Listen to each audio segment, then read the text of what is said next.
At the 2026 Critics' Choice Awards, the Glamour stopped, and the room went silent. Less than a month after his death, Hollywood was forced to confront a loss it wasn't ready for.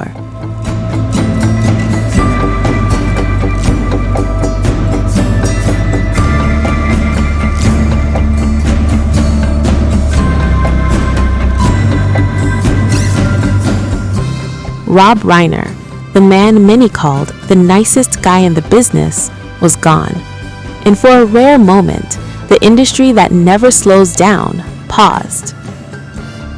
The night opened with flashing cameras and award season buzz. But it quickly turned raw, because when Chelsea Handler took the stage, she didn't just deliver laughs, she delivered a reckoning.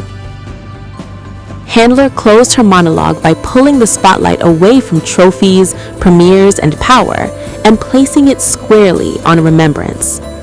Everyone in this room knows that the nicest guy in Hollywood was Rob Reiner, Handler told the audience, someone who, she said, felt like an old friend the moment you met him.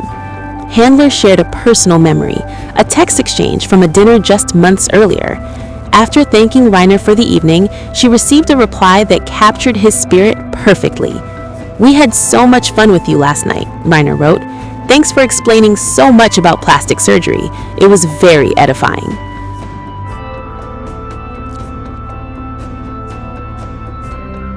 Laughter rippled through the room, and then silence returned. Handler went on to honor not just Rob Reiner, but his wife, Michelle Singer, reminding the audience of what they stood for. Rob and Michelle were tireless in their efforts to so many important causes, she said, all stemming from one basic idea, decency, and that we should all look out for each other. She urged the room to let the night serve as a reminder of decency, of empathy, and of everything Rob and Michelle represented and fought for. The tribute came weeks after tragedy struck. Rob Reiner and Michelle Reiner were found dead in their home on December 14.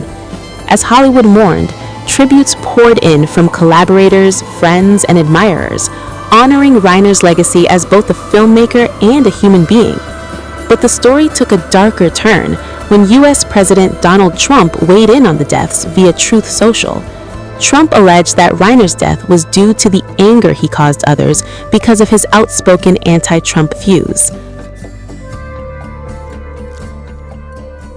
Please. Mr. President, a number of Republicans have denounced your statement on Truth Social after the murder of Rob Reiner. Do you stand by that post? Well, I wasn't a fan of his at all. He was a deranged person as far as Trump is concerned. He said he knew it was false. In fact, it's the exact opposite, that I was a friend of Russia, controlled by Russia. You know, it was the Russia hoax. He was one of the people behind it.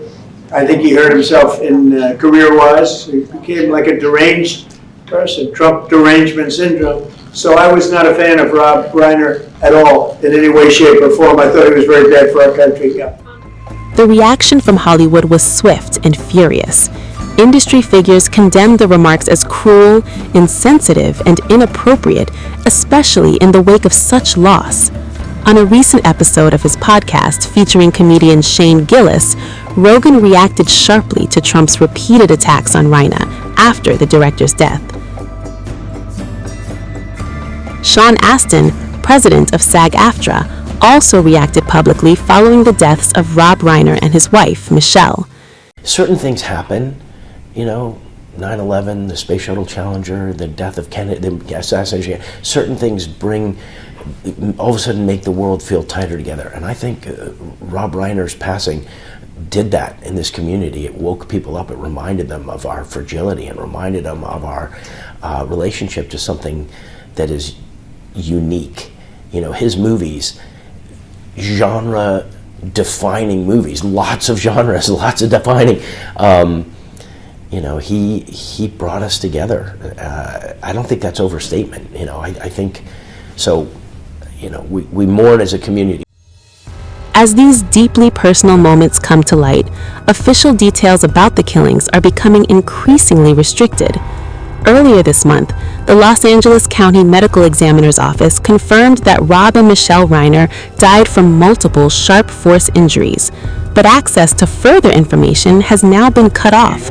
According to Deadline, the Reiners' death records have been shuttered under a court order requested by the Los Angeles Police Department. The department moved to keep the findings away from the media and the public. The judge-approved order, which went into effect on December 29, halts the public release of any investigative information, notes, reports, or photos related to the deaths. Under the order, the medical examiner is permitted to release findings only to assigned investigators, sealing off critical details as the case continues.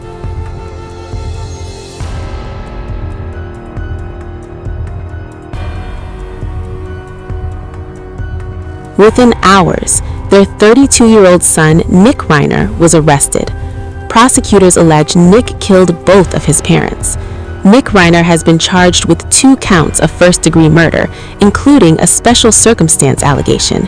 He is currently being held at the Twin Towers Correctional Facility in Los Angeles. Nick has already made his first court appearance, but did not enter a plea.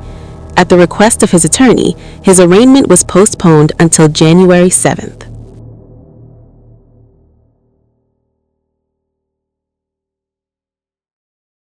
Good morning, ladies and gentlemen. I just have a couple of quick words. First of all, and most importantly, this is a devastating tragedy that has befallen the Reiner family. We all recognize that. Our hearts go out to the entire Reiner family. There are very, very complex and serious issues that are associated with this case.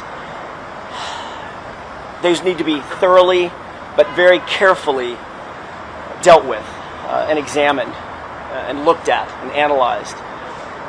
We ask that during this process you allow the system to move forward in the way that it was designed to move forward, not with a rush to judgment, not with jumping to conclusions, but with restraint and with dignity and with the respect that this system and this process deserves and that the family deserves.